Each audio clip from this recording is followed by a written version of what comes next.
প্রথমেই থাকছে আওয়ামী লীগ যত দ্রুত বিদায় নেবে তত ভালো, মঈন খান। এই নিয়ে প্রতিবেদনে থাকছে বিস্তারিত।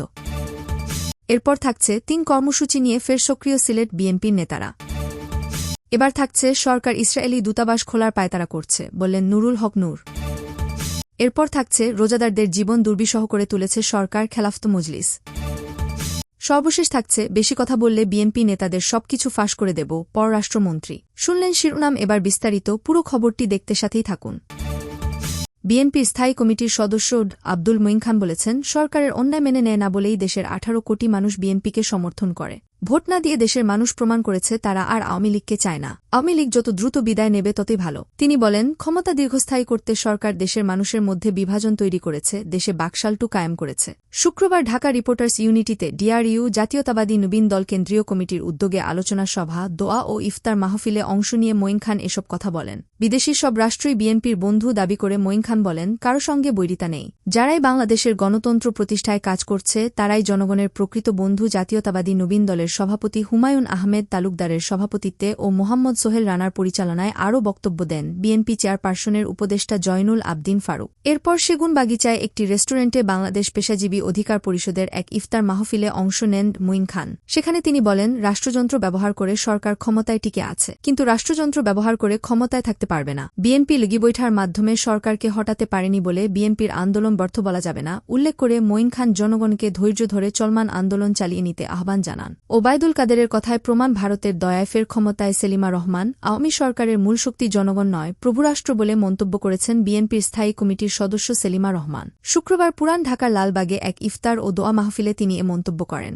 আওয়ামী লীগের সাধারণ সম্পাদক ওবায়দুল কাদেরের বক্তব্যের সমালোচনা করে তিনি বলেন, বিএনপি বিদেশিদের কাছে ধর্ণা দেয় না। ওবায়দুল কাদের বলেছেন, বিএনপি ভারতের সঙ্গে সম্পর্ক নষ্ট করছে। আমরা পরিষ্কার ভাষায় বলতে চাই, বিদেশে আমাদের কোনো প্রভু নেই, দেশের জনগণই আমাদের শক্তি। কিন্তু বর্তমান সরকারের মূল শক্তি জনগণ নয়, প্রভুরাষ্ট্র। নির্বাচনের আগে ক্ষমতাসীনরা বলেছে বিএনপি বিদেশিদের কাছে ধর্ণা দেয়। এখন ওবায়দুল কাদেরের কথায় প্রমাণ হয়েছে এ সরকার জনগণের ভোটে নির্বাচিত হয়নি, ভারতের দয়ায় জোর করে আবারও ক্ষমতায় এসেছে। লালবাগের হৃদয় কমিউনিটি সেন্টারে চকবাজার থানা বিএনপি আয়োজিত ইফতার ও দোয়া মাহফিলে স্থানীয় বিএনপি ও অঙ্গসহযোগী সংগঠনের নেতাকর্মীরা অংশ নেন। ৩ কর্মসূচি নিয়ে ফের সক্রিয় সিলেট বিএনপির নেতারা। এখনও আদালতে, কারাগারে দৌড়াতে হচ্ছে সিলেট বিএনপির নেতাকর্মীদের। ২৮শে অক্টোবরের পর থেকে নেতারা আছেন নানা চাপের মুখে, মুক্ত হয়েও হতে পারছেন না অনেকেই। এই অবস্থায় দলের ভেতরে স্বস্তি, নেতাকর্মীদের মধ্যে আস্থা ফিরিয়ে আনতে সিলেট বিএনপির নেতারা ত্রিমুখী কাজে নেমেছেন। বিশেষ করে সিলেটে দলের নেতাকর্মীদের মধ্যে মনোবল বাড়ানো এবং ঐক্য ফিরিয়ে আনতে নেতারা এ কাজে নেমেছেন। এর মধ্যে রয়েছে কারাবন্দী নেতাদের মুক্ত, নিহত ও আহত নেতাদের ও পরিবারের পাশে দাঁড়ানো এবং ইফতার মাহফিলের আয়োজন করে ফের সক্রিয় হয়ে ওঠা। বিএনপির কেন্দ্রীয় সাংগঠনিক সম্পাদক ডা. সাখাওয়াত হোসেন জীবন মানবজমিনকে বলেছেন, ২৮শে অক্টোবরের পর সিলেট বিভাগে ১৫০'র বেশি মামলা হয় এবং ৫ শতাধিকের বেশি নেতাকর্মী কারান্তরীণ হন। আসামি হয়েছেন ১০,০০০ নেতাকর্মী। নেতাকর্মীরা জাতাকলে ছিলেন। এখন ধীরে ধীরে নেতারা মুক্ত হচ্ছে, পরিবেশ ফিরছে। এই অবস্থায় আমাদের এখন উদ্যোগ হচ্ছে দল পুনর্গঠন, কারাবন্দী নেতাদের মুক্তি, আহতদের সুচিকিৎসা এবং যারা নিহত হয়েছেন তাদের পরিবারের পাশে থাকা। এই কাজগুলো এখন আমরা করছি। তিনি বলেন, বিএনপি একটি বড় দল। এই দলের ভেতরে গতি ফিরিয়ে আনার প্রক্রিয়ার অংশ হিসেবে সিলেট বিভাগেও আমরা এসব কর্মকাণ্ড করছি। ২৮শে অক্টোবরের পর সিলেট বিভাগের মধ্যে যে কয়েকটি ইউনিট সবচেয়ে বেশি দমনপীড়নের মুখে পড়েছিল এর মধ্যে ছিল সিলেট জেলা ও নগর ইউনিট।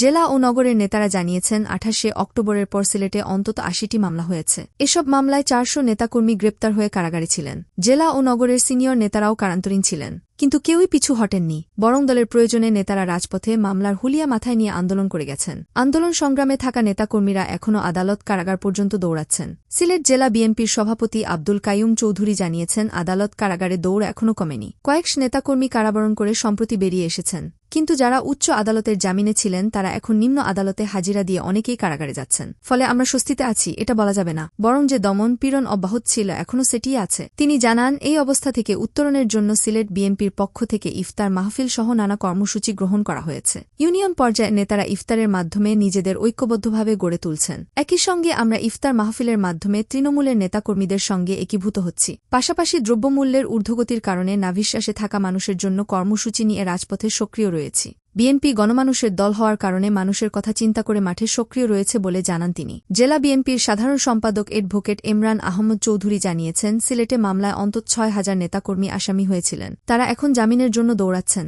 তবে সিলেট বিএনপির পক্ষ থেকে আমরা বসে নেই। আইনি সেল গঠন করে আমরা নেতাকর্মীদের পাশে দাঁড়িয়েছি। ইমরানের দাবি, দলের জন্য যারা কাজ করে মামলার আসামি হয়ে কারাগারে ছিলেন তাদের প্রয়োজনে আমরা পাশে দাঁড়িয়েছি, ভবিষ্যতেও থাকব।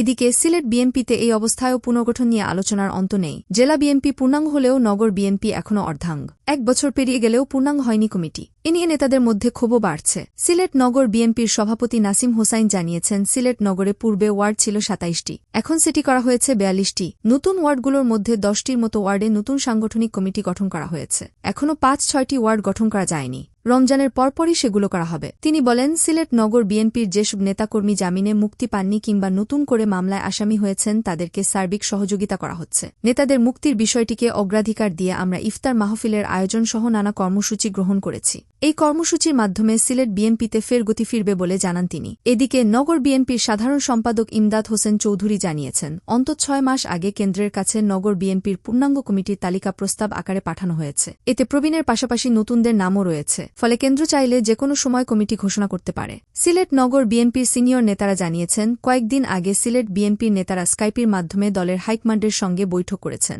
আর বৈঠকে উঠে এসেছে নগর বিএনপির কথা।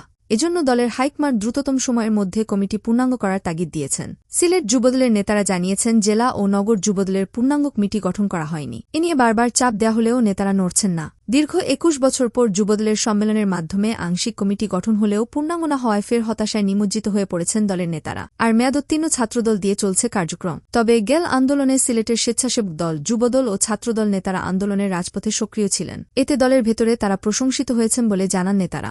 সরকার ইসরায়েলি দূতাবাস খোলার পায়তারা করছে। নুরুল হক নূর, গণঅধিকার পরিষদের সভাপতি নুরুল হক নূর বলেন, ফিলিস্তিনে যা চলছে সেটি কোনো ধর্মীয় বিষয় না। এটি স্পষ্ট জাতিগত হত্যা, মানবাধিকারের চরম লঙ্ঘন, মানবতার চরম বিপর্যয়। তাই মানবতার জায়গা থেকেই ফিলিস্তিন ইস্যুতে আমাদের কথা বলা উচিত, প্রতিবাদ করা উচিত, মানুষ হিসেবে তাদের পাশে দাঁড়ানো উচিত। তিনি বলেন, সরকার একদিকে ফিলিস্তিনের পক্ষে মুখে সিম্প্যাথি দেখাচ্ছে, আরেকদিকে বাংলাদেশে ইসরায়েলের দূতাবাস খোলার পায়তারা করছে। এজন্য বাংলাদেশের পাসপোর্ট থেকে একসেপ্ট ইসরায়েল শব্দ তুলে দিয়েছে। এজন্য তারা চায় না ইসরায়েলের বিরুদ্ধে দেশে বড় কোনো ধরনের বিক্ষোভ বা ফিলিস্তিনের পক্ষে জনসমর্থন তৈরি হোক। শুক্রবার বিকালে গণঅধিকার পরিষদের উদ্যোগে জাতীয় প্রেস ক্লাবের সামনে ফিলিস্তিনের প্রতি জাতীয় সংহতি সমাবেশে নুরুল হক নূর এসব কথা বলেন।